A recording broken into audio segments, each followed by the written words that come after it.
యేసుక్రీస్తు ప్రభు అంటే కేవలం క్రైస్తవులకు మాత్రమే కాదు, ఇతర మతాల వారికి కూడా ఇష్టమే. అయితే ఇక్కడ ఏం జరుగుతుందంటే, క్రైస్తవ్యంలోకి వెళితే, ప్రభువులోకి వెళితే వారండి తెల్లని వస్త్రాలు ధరించమంటారండి. రెండవది, బంగారం ధరించకూడదు అంటారండి. కనీసం చేతికి రింగు కూడా పెట్టుకోకూడదు అని అంటారు. అందుకే చాలామంది వారి యొక్క పరిస్థితులు, సాంప్రదాయాలు మార్చుకోవడానికి కొంచెం ఇబ్బందికరమైన పరిస్థితులు అయ్యి చాలామంది ప్రభు అంటే ఇష్టమే కానీ, చర్చికి వెళ్ళటం అంటే ఇష్టమే కానీ, ప్రభువుకి ప్రార్థన చేయటం ఇష్టమే కానీ బాప్తీసం తీసుకోవడానికి ముందుకు రారు.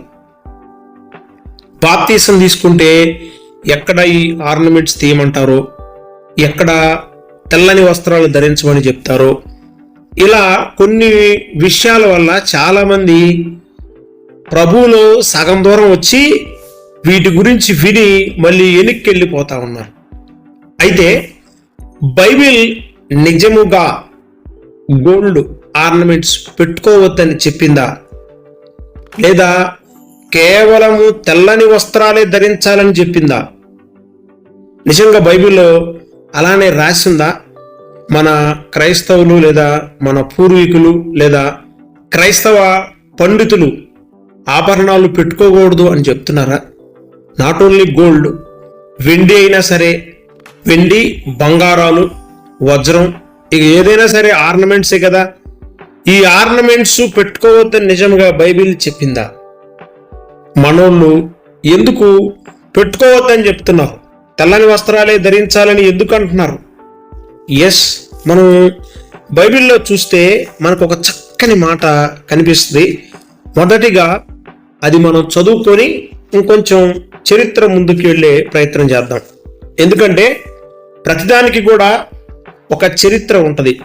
ఆ చరిత్ర ఏంటో ముందు తెలుసుకొని తర్వాత మనం బైబిల్లో నుంచి కొన్ని రెఫరెన్స్లు కూడా చూసే ప్రయత్నం చేద్దాం. మొదటిగా 1 సమూయేలు గ్రంథము 16వ అధ్యాయము 7వ వచనం చివరి భాగం. చాలా చక్కని మాట ఇక్కడ చెప్తున్నారు చూడండి. ప్రభువు, మనుషులు పై రూపమును లక్ష్య పెట్టుదురు గాని యెహోవా హృదయమును లక్ష్య పెట్టును. ఈ మాటని ఫస్ట్ మీరు అండర్లైన్ చేసి పెట్టుకోండి.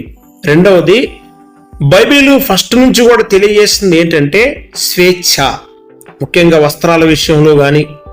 అయితే తగుమాత్రపు వస్త్రాలు ధరించాలి అని బైబిల్ చెప్తుంది. మీరు తెలుపు కలర్ వేసుకోవాలి, నలుపు కలర్ వేసుకోకూడదు, మల్టీ కలర్స్ వేసుకోకూడదు అని చెప్పలేదు.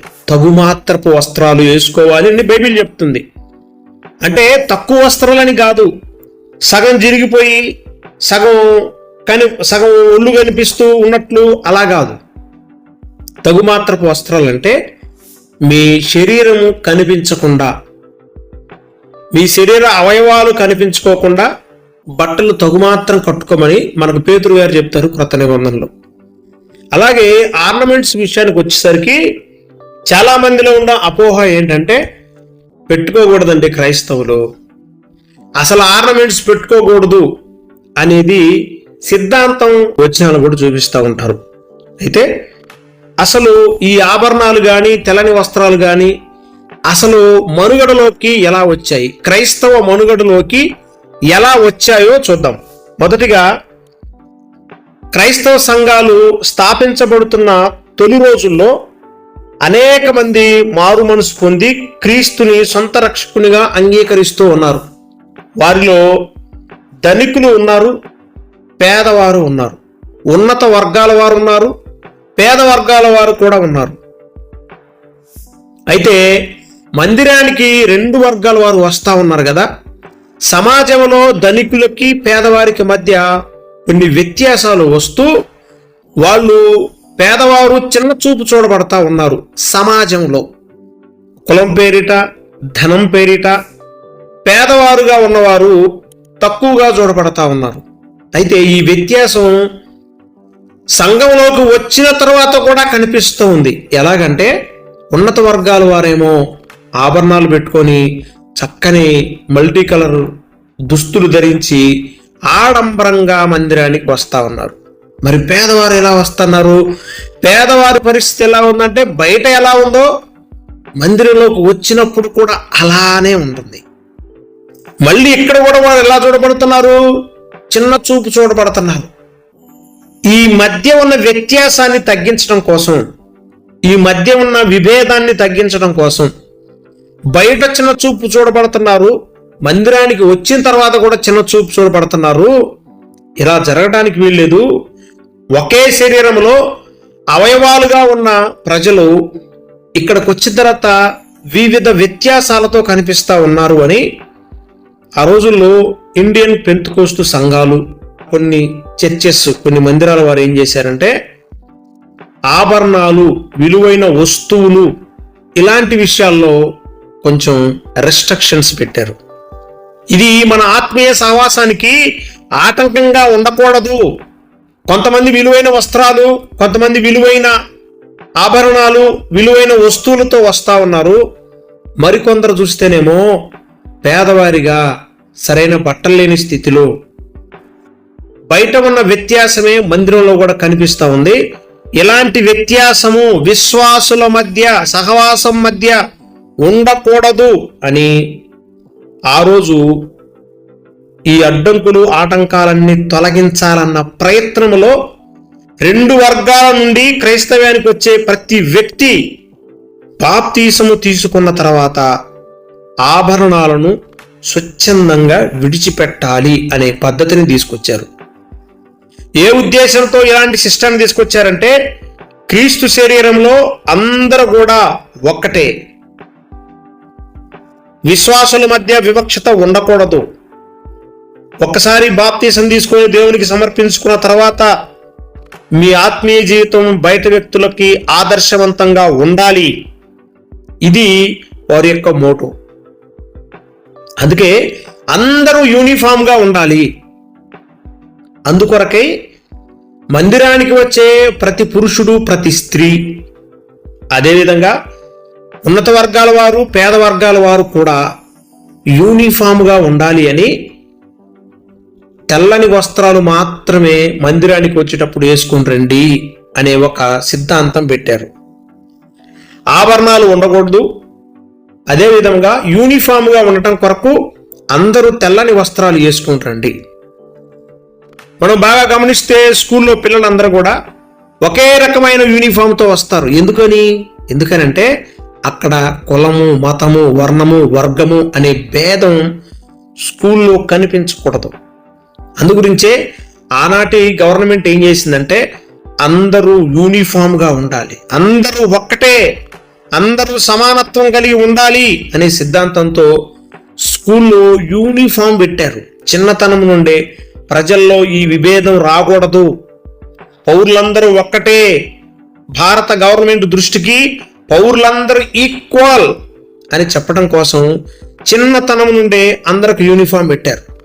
కొన్ని ఆఫీసుల్లో, కంపెనీల్లో కూడా యూనిఫామ్ ఉంటుంది. ఎందుకు అంటే బాబు నువ్వు ఏ కులానికి చెందినవాడైనా సరే, బాబు నువ్వు ఏ మతానికి చెందినవాడైనా సరే, ఈ ఆఫీస్కి లేదా ఈ కంపెనీకి వచ్చిన తర్వాత నీవు కంపెనీ దృష్టిలో అందరూ సమానులే. సో ఆ సిద్ధాంతం పేరిట అందరూ యూనిఫామ్గా ఉండటం కోసం యూనిఫామ్ పెట్టారు. క్రైస్తవ సంఘాల్లో కూడా ఆ రోజు పెద్దలు, మనం తప్పుపట్టాల్సిన విషయం కాదు, ఇది నిజముగా మంచి ఉద్దేశమే. అందుకొరకై ఆ రోజుల్లో నాటి క్రైస్తవ పెద్దలు ఏం చేశారంటే అందరూ యూనిఫామ్గా ఉండాలని అందరి డ్రెస్సులు ఒకటి చేశారు, తెల్లని వస్త్రాలు ధరించుకుని రండి అని. అంత మాత్రమే కాదు, మీ ఆత్మీయ జీవితం ఇతరులకు ఆదర్శవంతంగా ఉండాలి అంటే మీరు స్వచ్ఛందంగా, మీరు ఏ బంగారపు ఆభరణాలు ధరించకూడదు. ఇది స్వచ్ఛందంగా చేయాలే తప్ప బలవంతంగా మాత్రం కాదు అని చెప్పారు. ప్రభువుకి సమర్పించుకున్న తర్వాత ఇతరులకు ఆదర్శవంతమైన జీవితాన్ని మీరు జీవించాలి అంటే దేవుడి మందిరానికి వచ్చినప్పుడు తెల్లని వస్త్రాలు ధరించండి. అంత మాత్రమే కాకుండా మీ యొక్క విలువైన ఆభరణాలు ధరించుకోకుండా రండి. దేవుని సంఘంలో ఉన్నత వర్గాలు, పేద వర్గాలు అందరూ కూడా సమానులే. దీనికి సూచనగా మీరందరూ ఈ విధంగా రండి అని ఆనాటి క్రైస్తవ పెద్దలు ఈ యొక్క సిద్ధాంతాన్ని పెట్టారు. మరి ఇది మంచికా చెడుకా? ఆబ్వియస్లీ ఆనాటి క్రైస్తవ సంఘ పెద్దలు పెట్టారంటే ఖచ్చితంగా మంచికే. ఆ భేదాభిప్రాయాలు తగ్గించడం కొరకు పెట్టారు. నా ప్రశ్న ఏంటంటే, బంగారం స్త్రీలు మాత్రమే ధరిస్తూ ఉన్నారా? పురుషులు ధరించట్లేదా? పురుషులు కూడా ధరిస్తున్నారు. మరి స్త్రీలకే ఎందుకు రిస్ట్రిక్షన్? క్రైస్తవ స్త్రీలు మాత్రమే ఆభరణాలు ధరిస్తున్నారా? క్రైస్తవ పురుషులు ధరించడం లేదా? ఆ మాటకొస్తే క్రైస్తవ పురుష మహాశయులు కూడా ఆభరణాలు ధరిస్తూ ఉన్నారు. అయితే ఇక్కడ బైబిల్లో ఎక్కువగా క్రైస్తవ స్త్రీలను ఎందుకు ఉచ్చరించారు అంటే, స్త్రీలు కొంచెం బంగారం మీద కొద్దిగా వ్యామోహం ఎక్కువ. పురుషులకు కూడా వ్యామోహమే, కానీ స్త్రీలకి ఏంటంటే 1కి 10 అటు ఇటు చూసుకొని బంగారు ఆభరణాలు అంటే పిచ్చి లేస్తున్నారు వాళ్ళకి. బంగారం లేకపోతే కనీసం ఈ నకిలీ బంగారం అయినా పెట్టుకోవడానికి ప్రయత్నం చేస్తారు. అయితే దేవుడు ఆభరణములు తీసివేయమని బైబిల్లో చెప్పాడా? చెబితే ఎలాంటి సందర్భాల్లో చెప్పారు? చాలా మంది పాత నిబంధన గ్రంథంలో 2 రకాల రెఫరెన్సెస్ చూపిస్తారు. ఆదికాండము 35వ అధ్యాయం 4వ వచనం దగ్గర షెకెము దగ్గర యాకోబు తన కుటుంబం మొత్తం కూడా ఆభరణాలు తీసేసినట్లుగా చూపిస్తారు. అదేవిధంగా నిర్గమాకాండము 33వ అధ్యాయం 4వ వచనంలో సీనాయి కొండ దగ్గర ఇశ్రాయేలు వారందరూ కూడా ఆభరణాలు తీసేయాలని చెప్పినట్లుగా మనం చూస్తూ ఉంటాం. కొంచెం మనం వివరణలోకి వెళితే ఆదికాండంలోని యాకోబు సందర్భం మనం బాగా పరిశీలన చేస్తే ఈ సన్నివేశంలో జరిగిన ఒక ఆభరణాలు రిమూవ్ చేయటం అనే సన్నివేశం ఎందుకు జరిగిందో అంటే, యాకోబు సంతానం మొత్తం దేవుడు బేతేలుకి వెళ్ళమన్నప్పుడు బేతేలుకి వెళ్తారు. బేతేలుకి వెళ్ళిన తర్వాత ఆ బేతేలులో ఒక బలిపీఠం కడతారు. అది పరిశుద్ధ స్థలం. బేతేలు అంటే పరలోకపు గవిని. ఆ పరిశుద్ధ స్థలం దగ్గరికి వెళ్ళినప్పుడు వీరిలో చాలా మంది ఆభరణాలు ధరించుంటారు. ఎలాంటి ఆభరణాలు అంటే విగ్రహాలతో తయారు చేయబడిన ఆభరణాలు ధరించి ఉంటారు. చెవులకు పోగులు, ముక్కులకు పోగులు కొంతమంది గుట్టించుకుంటారు కదా, మీకు తెలుసు అనుకుంటా. ఏంటంటే చెవులకి పోగులు గుట్టించుకోవడం, ఒక్కగానొక్క కుమారుడు అండి లేక పుట్టాడని చెప్పి చెవులకి పోగులు పెట్టుకుంటారు కొంతమంది ముక్కులకు పోగులు గుట్టించుకుంటారు గుర్తుగా, లేదా ఏదో ఆచారాల ప్రకారం కుట్టించుకుంటారు. ఇది ఈ సాంప్రదాయం యాకోబు కుటుంబం నుంచి వచ్చింది కాదు. లాబాను మామ ఉన్నాడు కదా, ఈ లాబాను కుటుంబం నుండి వచ్చిన సంప్రదాయం. లాబాను కుటుంబం నుండి ఈ సాంప్రదాయం వచ్చింది. కాబట్టి అక్కడ దేవుని దగ్గర పరిశుద్ధ స్థలంలో ఉన్నామని గుర్తెరిగిన యాకోబు వీరు ఆడవాళ్ళకి మగవాళ్ళకి ఇలాంటి ఆభరణాలు కానీ పోగులు కానీ ఉన్నట్లయితే వారి యొక్క ఆభరణాలన్నీ రిమూవ్ చేస్తాడు. రిమూవ్ చేసి అక్కడ ఒక మస్తకి వృక్షం కింద దాచిపెడతాడు. మనం ఈ సందర్భం బాగా అబ్జర్వ్ చేస్తే ఎక్కడ కూడా దేవుడు ఆభరణాలు వ్యతిరేకించినట్లుగా కనపడదు, దేవుడు తీసేయమన్నట్లుగా కూడా కనపడదు. వీరిని వీరు పరిశుద్ధపరచుకోవాలి అని వారి చెవులకి ముక్కులకి లేదా వారి శరీరానికి పెట్టుకున్న ఆభరణాలు అవి విగ్రహ సంబంధమైనవి అని చెప్పేసి తీసివేసి పరిశుద్ధ స్థలంలో గడిపారు. ఆదికాండము 35వ అధ్యాయము మనం 1 నుండి 8 వచనాల వరకు చదివిన ఆ పూర్తి డీటెయిల్స్ ఉంటాయి. మనకు కావలసిన 4వ వచనం చదువుతాం. వారు తమ యొద్దనున్న అన్య దేవతలన్నిటినీ తమ చెవులున్న పోగులను యాకోబునకు అప్పగింపగా యాకోబు షెకెము దగ్గరనున్న మస్తకి వృక్షము క్రింద వాటిని దాచిపెట్టెను. చూసారా ఏమని చెప్తున్నాడు ఇక్కడ? అన్య దేవతలన్నిటినీ, తమ యొద్దనున్న చెవు పోగులను, వారి అన్య ఆచారాలు ఏవైతే ఉన్నాయో ఆ ఆచారాల నుండి దూరముగా జరగటం. దేవుని సన్నిధికి వెళ్ళినప్పుడు వీళ్ళందరూ ఎలా ఉండాలని చెప్తున్నాడు? వీరికున్న విగ్రహాలను వదిలిపెట్టాలి. వారు బాగా ఇష్టపడే పోగులు వెండి బంగారాలు వదిలిపెట్టి దేవుని సన్నిధికి స్వచ్ఛందంగా రావాలి. ఇది జరుగుతున్న సన్నివేశం. దేవుడు వద్దని చెప్పట్లా, స్వచ్ఛందంగా నీకు నీవే వదిలిపెట్టాలి. దేవుని దగ్గరకు వచ్చినప్పుడు ఈ లోకానికి సంబంధించిన వస్తువులు వదిలిపెట్టి నీకు నీవుగా సమర్పించుకొని రావాలి అనేది దేవుడి మనస్సు. అదేవిధంగా రెండో సందర్భం మనం చూస్తే నిర్గమకాండము 33వ అధ్యాయంలో అసలు ఈ సందర్భం ఏంటయ్యా అంటే, ఇశ్రాయేలీయులు దేవునికి వ్యతిరేకముగా మోషే సీనాయి కొండ మీద దేవునితో గడుపుతున్నప్పుడు ఇశ్రాయేలీయులు దేవునికి వ్యతిరేకంగా వారి దగ్గరున్న బంగారాన్నంతా కరగదీసి ఒక బంగారు దూడను చేసుకొని ఇదే మా దేవుడు అని చెప్పేసి వారు అక్కడ పూజలు చేస్తూ ఉన్నప్పుడు మోషే కిందికి వచ్చాడు. ఆ దృశ్యాన్ని అంతా చూసి కోపగించుకొని ఆ యొక్క బంగారు దూడను కాల్చివేసి పొడి చేసి నీళ్ళల్లో కడిపి వాళ్ళ చేత తాపిస్తాడు. తాపించిన తర్వాత ఏమని వారికి ఆజ్ఞ ఇస్తాడు అంటే, నిర్గమకాండము 30వ అధ్యాయం 4వ వచనంలో, ప్రజలు ఈ దుర్వార్తను విని దుఃఖించిరి, ఎవడనూ ఆభరణములను ధరించుకొనలేదు. కాగా యెహోవా మోషేతో ఇట్లనెను, నీవు ఇశ్రాయేలులతో, మీరు లోబడనల్లని ప్రజలు, ఒక్క క్షణము మాత్రము నేను మీ నడుమునకు వచ్చితినా, మిమ్మును నిర్మూలము చేసేదను గనుక మిమ్మును ఏమి చేయవలనో అది నాకు తెలియనట్లు మీ ఆభరణములను మీ యొద్ద నుండి మీ మీద నుండి తీసివేయుడి అని చెప్పమనిను. కాబట్టి ఇశ్రాయేలీలు హోరేబు కొండ యొద్ద తమ ఆభరణములను తీసివేసిరి. ఇక్కడ మీరు బాగా పరిశీలన చేస్తే ఈ ఆభరణాలు ఎక్కడి నుంచి తెచ్చుకున్నారు ఇశ్రాయేలీలు? మీరు చెప్పండి.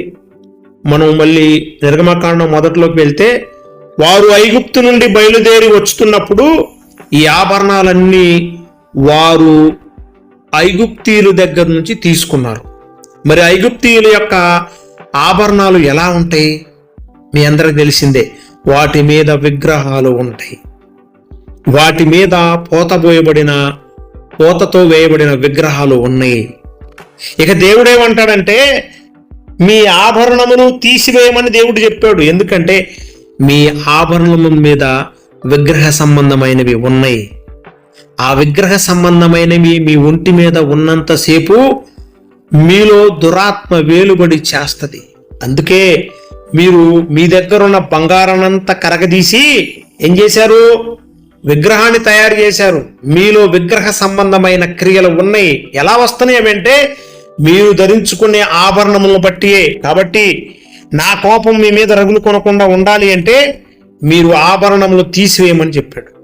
అంతేగాని శాశ్వతంగా ఆభరణాలు ధరించుకోకూడదని కాదు. దయచేసి గమనించాలి. సందర్భాన్ని మనం మిస్అండర్స్టాండ్ చేసుకోకూడదు. సహోదరి సహోదరుడా, సహజంగా ఈ లోక ప్రతిమలు విగ్రహాలు అన్నీ కూడా బంగారంతోనే తయారు చేయబడతాయి. చేతికి పెట్టుకునే వెండి రింగ్ మీద చూడండి విగ్రహాలు ఉంటాయి. చెవు బంగారం చూసుకోండి విగ్రహాలు పోతపోయబడి ఉంటాయి. ఈ ప్రజలు స్టార్టింగ్ నుంచి కూడా ఎలా ఉన్నారు అంటే, వీరి మనస్తత్వం ఎలా ఉందంటే, వెండి బంగారాల మీద చూపించిన శ్రద్ధ దేవుని మీద చూపించలేకపోతున్నారు. అంటే వారు పెట్టుకునే వెండి మీద బంగారు మీద ఏమని ముద్రించుకుంటున్నారు? విగ్రహాలు ముద్రించుకుంటున్నారు. కొంతమంది వారి పేర్లు కూడా ముద్రించుకుంటారు. షార్ట్ కట్లో ఇంగ్లీష్లో పెట్టుకుంటారు. ఆ మాటకొస్తే సిలువును కూడా అలా విగ్రహంగా వేసుకోవడం కూడా తప్పే. మన క్రైస్తవులందరూ ఏం చేస్తారు? వెండి మీద బంగారం మీద రింగు చేయించుకున్నప్పుడు సిలువు వేయించుకుంటారు. అది కూడా తప్పే. మరి అలాంటప్పుడు అది కూడా ధరించకూడదు కదా. దేవుడు బైబిల్లో ఒక నిబంధన పెట్టాడంటే అందరికి ఈక్వలే కదా. అందుకే వెండి బంగారం మనం ధరించేటప్పుడు వాటి మీద ఎలాంటి విగ్రహాలు లేకుండా చూసుకోవాలి. ధరిస్తే ధరించు, కానీ వాటి మీద విగ్రహ సంబంధమైన క్రియలు లేకుండా చూసుకున్నట్లయితే అది అబ్జెక్షనబుల్ కాదు. మీరు ప్లెయిన్ గా బంగారాన్ని ధరిస్తారా? ఆబ్వియస్లీ ధరించరు. వాటి మీద ఏదో ఒక విగ్రహ సంబంధమైనవి పెడతారు. అలాంటి మీరు ధరించుకొని దేవుని సన్నిధికి వస్తే మీరు అపవిత్రులుగా దేవుని దృష్టికి కనిపిస్తారు, హేయమైన వారిగా కనిపిస్తారు. అందుకే ఆ రోజు క్రైస్తవ సమాజం, క్రైస్తవ పెద్దలు కూడా, బాబు మీరు బంగారాన్ని పెట్టుకోవద్దు, వెండిని పెట్టుకోవద్దు, విలువ కలిగిన వస్త్రాలు ధరించి రావద్దు, వైట్ డ్రెస్ వేసుకొని రండి, పవిత్రంగా నిష్కలంకంగా ఉండండి, మన సంఘాలు ఎలా ఉన్నాయంటే రంగురంగులు బట్టలు వేసుకొని విపరీతమైన మేకప్లు కొట్టుకొని పూలు పెట్టుకొని రకరకాల ఏదో సినిమాకి వెళ్తున్నట్లుగా వెళ్తారు. అక్కడికి వెళ్తే ఒకళ్ళ ముఖాలు ఒకళ్ళు చూసుకోవటమే. అయ్యగారు చెప్పే వాక్యం ఏం అర్థమైంది, పాస్టర్ గారు చెప్పే వాక్యం ఏం అర్థమైంది. కొంతమంది క్రైస్తవేతరులు దేవునిలోకి రావడానికి ఇవి కొన్ని ఆటంకాలుగా కనిపిస్తా ఉన్నాయి కాబట్టి వారు భయపడిపోతా ఉన్నారు. మీరు బంగారు ఆభరణాలు ధరించడంలో ఏం లేదు, ధరించకపోవటంలో ఏం లేదు. మీకేం కావాలి? దేవుడు పై రూపమును చూడడు. అలా అని నా ఇష్టానుసారంగా బట్టలు వేసుకుంటాను, నా ఇష్టానుసారంగా ఆభరణాలు ధరిస్తాను అని అంటే మీరు ఫ్యాషన్ షోకి వెళ్ళటం లేదు. మీరు ఫ్యాషన్ షోకి వెళ్ళడం లేదు, దేవుని మందిరానికి వెళ్తున్నారన్న విచక్షణ కలిగి రావాలి. ఏదైనా సరే తగు మాత్రం ఉండటం మంచిది అని ఆ రోజు క్రైస్తవ సంఘ పెద్దలు నిర్ణయం తీసుకొని ఈ యూనిఫామ్ని తీసుకొచ్చారు. అదేవిధంగా ఎవరు కూడా ఆభరణాలు ధరించకుండా స్వచ్ఛందంగా ఉండాలి అని ఈ సిద్ధాంతాన్ని తీసుకొచ్చారు. అంతేగాని దేవుడు ఖరాఖండిగా తీసివేయమని ఏం చెప్పలేదు. మీరు అపవిత్రులుగా కనపడకుండా ఉండు నిమిత్తము మీ బంగారు ఆభరణములకు ఉన్న విగ్రహ సంబంధమైనవి తీసివేయాలి. సహోదరి సహోదరుట గమనించాలి. మనం తర్వాత కాలంలో అందరూ వాడారు. అబ్రహాం గారు వాడారు, తర్వాత రాజుల కాలంలో దావీదు గారు వాడారు, న్యాయాధిపతులు వాడారు, కిరీటాలు పెట్టుకున్నారు, వజ్రాలు పెట్టుకున్నారు. అసలు వెండి అయితే వెన్నెకి రాలేదు సొలొమోను గారి కాలంలో. వీళ్ళందరూ మరి ధరించారు కదా, ధరించకుండా ఏం లేరు. కాకపోతే విగ్రహ సంబంధమైన ప్రింట్స్ వాటి మీద లేకుండా చూసుకున్నారు. దైవిక సంబంధమైనవి ఏమైనా ఉంటే దేవుడు ఏం చెప్పాడు తెలుసా? ఆయన వాక్యము బాసికల వలె కట్టుకోమన్నాడు. కాబట్టి ఆయన వాక్యానికి సంబంధించిన ఏవైనా ఉంటే పెట్టుకున్నారే కానీ, చూడండి, దేవుని మందిరంలో బంగారం ఉపయోగించబడింది. బంగారం ఉపయోగించి వస్తువులు తయారు చేశారు. అంటే దేవుడు బంగారానికి వ్యతిరేకం కాదే, వెండికి వ్యతిరేకంగా కాదే. తన పిల్లలు వైభవంగా ఉండాలని దేవుడు ఆశించకుండా ఏమి లేడే. మనుషుల మధ్య వస్తున్న వ్యత్యాసాలు, వారి మధ్య వస్తున్న విభేదాల కారణంగా ఆనాటి క్రైస్తవ సంఘాలు వీటిని తీసుకొచ్చారు. అయితే పేతురు గారు కూడా ఏమంటారంటే 1 పేతురు పత్రిక 3వ అధ్యాయము 3వ వచనం చూద్దాం. ఇదైతే సరిగ్గా సరిపోయింది. జడలు అల్లుకొనుటయు, బంగారు నగలు పెట్టుకొనుటయు, వస్త్రములు ధరించుకొనుటయునను వెలుపటి అలంకారము మీకు అలంకారముగా ఉండక, సాధువైనట్టు మృదువైనట్టు అయిన గుణమును అక్షయ అలంకారము గల మీ హృదయము అంతరంగ స్వభావము మీకు అలంకారముగా ఉండవలెను. అది దేవుని దృష్టికి మిగుల విలువ కలిగినది. దేవుని దృష్టికి ఏంటి మిగుల విలువ కలిగిందంటే, మీరు ధరించుకునే వెండి బంగారాలు కాదు, మీరు అల్లుకునే జడలు కాదు, విలువైన వస్త్రాలు కాదు, గాని సాధువైన మృదువైన అక్షయ అలంకారము మీ హృదయానికి ధరించుకోండి అని చెప్పాడు పేతురు గారు. అంటే ఆయన పై రూపాన్ని చూడరా నాయన, ఆయన చూసేది హృదయము. ఏం చూస్తాడు ఆయన? మనం ఇందాక చదువుకున్నాం కదా 1 సమూయేలు గ్రంథంలో, ఆయన పై రూపాన్ని చూడ్డు, హృదయాన్ని చూస్తాడు. మీరు దేవుని మందిరానికి వస్తున్నారు, మంచిది. మీరు దేవుని మందిరానికి వచ్చినప్పుడు విలువ కలిగిన వస్త్రాలు, బంగారాలు, వెండి బంగారాలు ధరించుకొని రావడం కంటే కూడా తగుమాత్రపు వస్త్రాలు ధరించి సాధువైన మృదువైన అక్షయ అలంకారంతో మీరు దేవుని సన్నిధికి రండి. అది దేవునికి మిగుల విలువ కలిగింది. వెండి బంగారాల కంటే మీరు ధరించుకున్న వస్త్రాల కంటే కూడా విలువైంది అది. కాబట్టి మీరు ఇలాంటి స్వభావాన్ని ధరించుకొని రండి. దానివలన మీరు మీ స్వపురుషులు కూడా మీ యొక్క స్వభావాన్ని బట్టి మీరు వారిని రాబట్టుకోవచ్చు. ఎవరు చెప్తున్నాడు ఇది? పెళ్ళైన స్త్రీలు. ఇక్కడ 3వ అధ్యాయం 1వ వచనంలో, అటువలే స్త్రీలారా మీరు మీ స్వపురుషులకు లోబడి ఉండుడి. అందువలన వారిలో ఎవరైనా వాక్యమునకు అవిధేయులైతే వారు భయముతో కూడిన మీ పవిత్ర ప్రవర్తనను చూసి వాక్యము లేకుండానే తమ భార్యల నడవడి వలన రాబట్టవచ్చును అంటాడు. అంటే పెళ్ళైన స్త్రీల గురించి మాట్లాడుతూ ఉన్నాడు. మరి పెళ్లి కాని స్త్రీల పరిస్థితి ఏంటి? వారు కూడా పెట్టుకోకూడదా? పెట్టుకోవచ్చు అనే చెప్తున్నాడు. పెట్టుకోండి, కానీ వాటికంటే విలువైనది మీ యొక్క సాధువైన మృదువైన స్వభావం, మీ ఆధ్యాత్మికమైన స్థితి. ఒకవేళ వెండి బంగారాలు, విలువ కలిగిన వస్త్రాలు మీ ఆధ్యాత్మిక స్థితికి ఆటంకంగా ఉంటే తీసి పక్కన పడేయండి. ఇప్పుడు మీ ఆధ్యాత్మికమైన జీవితానికి విగ్రహాలు, విగ్రహ సంబంధమైన వస్తువులు ఆటంకంగా, అపవిత్రంగా, హేయమైనవిగా కనిపిస్తే మీరు ఏమి చేస్తూ ఉన్నారు? తీసి కాల్చివేసి మోషే వలె బూడిద చేస్తూ ఉన్నారు కదా. అటువలే విగ్రహ సంబంధమైనవి పై రూపంలో మాత్రమే కాదు, అవి మీ హృదయంలో కూడా చొచ్చి మీ హృదయాన్ని పాడు చేస్తూ ఉన్నాయి. కాబట్టి మీరు వాటిని తీసివేయటం మంచిది. ఆ ప్లేస్లో మృదువైన, సాధువైన స్వభావాన్ని తీసుకురండి. అది అలంకరణగా మీరు ధరిస్తే దేవునికి అది విలువ కలిగినది అని పేతురు గారు చెప్తా ఉన్నాడు. అపోస్తుడైన పౌలు గారు తిమోతికి రాస్తూ 1 తిమోతి పత్రిక 2వ అధ్యాయం 9-10 వచనాల్లో ఇలా అంటాడు: మరియు స్త్రీలను అనుకోవయు స్వస్థ బుద్ధియు గలవారయుండి తగుమాత్రపు వస్త్రముల చేతనే గాని జడతోనైనను, బంగారముతోనైనను, ముత్యములతోనైనను, మిగుల వెలగల వస్త్రములతోనైనను అలంకరించుకొనక దైవభక్తి గలవారమని చెప్పుకొను స్త్రీలను తగినట్టుగా సత్క్రియల చేత తమ్మును తాము అలంకరించుకొనవలెను. సత్క్రియలు మీరు కలిగి ఉండండి. విలువ కలిగిన వస్త్రాలు కాదు, వెండి బంగారాలు కాదు, జడలతో అల్లుకొనటం వలన ఏమి లేదు నాయన. మీరు ధరించుకోవాల్సింది ఏంటంటే సత్క్రియలు అని చెప్పాడు. మీరు దేవునికి పూర్తి సమర్పించుకుంటే చాలు. వీటి వలన మీకు ఒరిగేదేమి లేదు, వీటి వలన మీకు పరలోకం ఏమి రాదు. ఒక మాటలో చెప్పాలంటే మీరు ధరించుకునే వెండి బంగారాల వలన, విలువ కలిగిన వస్త్రాల వలన డాంబికం ప్రదర్శించడం వల్ల మీకేం పరలోకం రాదు. సత్క్రియలు చేయండి, సత్ప్రవర్తన కలిగి ఉండండి, మీకు పరలోక ప్రాప్తి వస్తుంది అని చెప్తా ఉన్నాడు. ఇద్దరు అపోస్తులు కూడా చెప్తుంది ఏంటయ్యా అంటే, మనం బాగా అబ్జర్వ్ చేస్తే మన హృదయము దేవునికి కావాలి. పై రూపంలో మీరు ధరించుకున్నారా, ధరించుకోలేదా అనే దాన్ని బట్టి దేవుడు మీ పైన కటాక్షాన్ని చూపడు, మీకు అలా అని రక్షణ ఇవ్వడు. దానిని బట్టి రక్షణ ఇవ్వలేదు. మీరు ధరించుకునే వస్తువులను బట్టి, వెండి బంగారాలను బట్టి, వస్త్రములను బట్టి కాదు, కానీ మీ సాధు స్వభావాన్ని బట్టి, మీ సత్క్రియలను బట్టి, సత్ప్రవర్తనను బట్టి ఆయన మీ మీద కనికరాన్ని చూపుతాడు. మీరు ధరించుకునే వస్త్రాలను బట్టి, వెండి బంగారాలను బట్టి మాత్రమే దేవుడు మీ దగ్గరకు వస్తాడు అనుకుంటే అంతకంటే పెద్ద అపోహ ఇంకొకటి ఉండదు.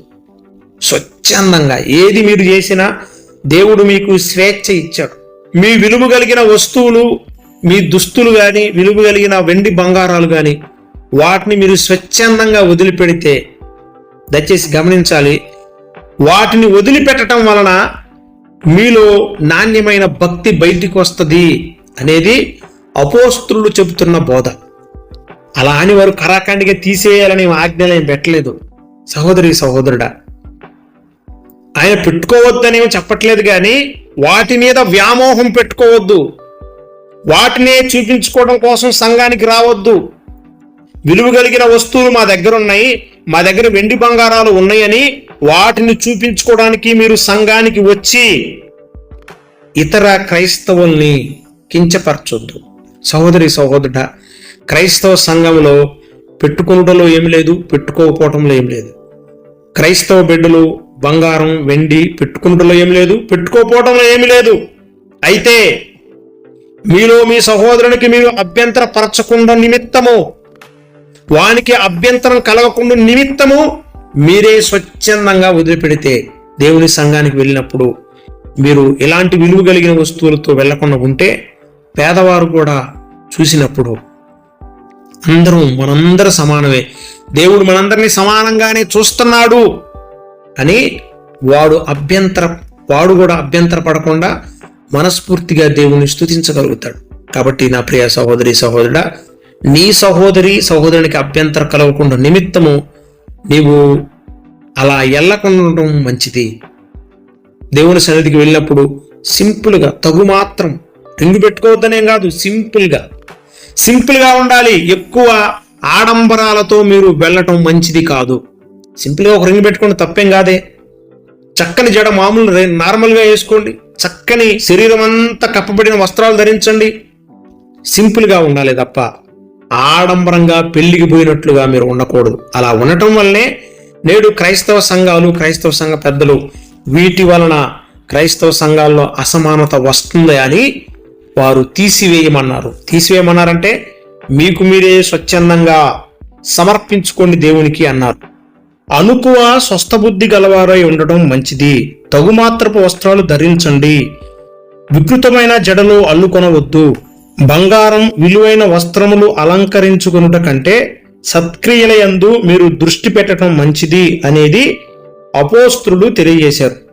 సూత్రప్రాయంగా బంగారమును లేదా ఆభరణము ధరించుట నిషేధించబడలేదు, కానీ దైవభక్తి పట్ల సత్ప్రవర్తన పట్ల శ్రద్ధ చూపమని అపోస్తలులు బోధించారు. గమనించవలసిన విషయం ఏమిటంటే ఆభరణములను ధరించుట, బంగారాన్ని ధరించడాన్ని దేవుడు వ్యతిరేకించలేదు, కానీ దేవుని కంటే వాటిని ఎక్కువగా ప్రేమించడాన్ని ఖండించారు.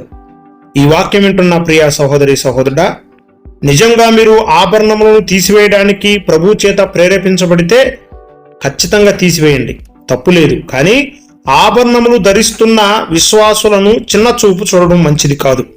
అలా అని ఆభరణాలు ధరించని వారిని చిన్న చూపు చూడకూడదు, ఎందుకంటే అది వారి సమర్పణ జీవితం. మెట్టుకి నా ప్రియ సహోదరి సహోదరుడా, మీ సంఘ నాయకులు మిమ్మల్ని ఎలా నడిపిస్తే ఆ నడిపింపులో ఉండటమే ఉత్తమం. ఒక్క విషయంలో చెప్పాలంటే దేవుని స్థానంలో బంగారు ఆభరణాలే కాదు, ఏది వచ్చినా వాటిని బహిష్కరించడమే మంచిది. మీ బాహ్య అలంకరణ మీ ఆత్మీయ జీవితానికి ఆటంకంగా ఉంటే వాటిని వదులుకోవడమే ఉత్తమం.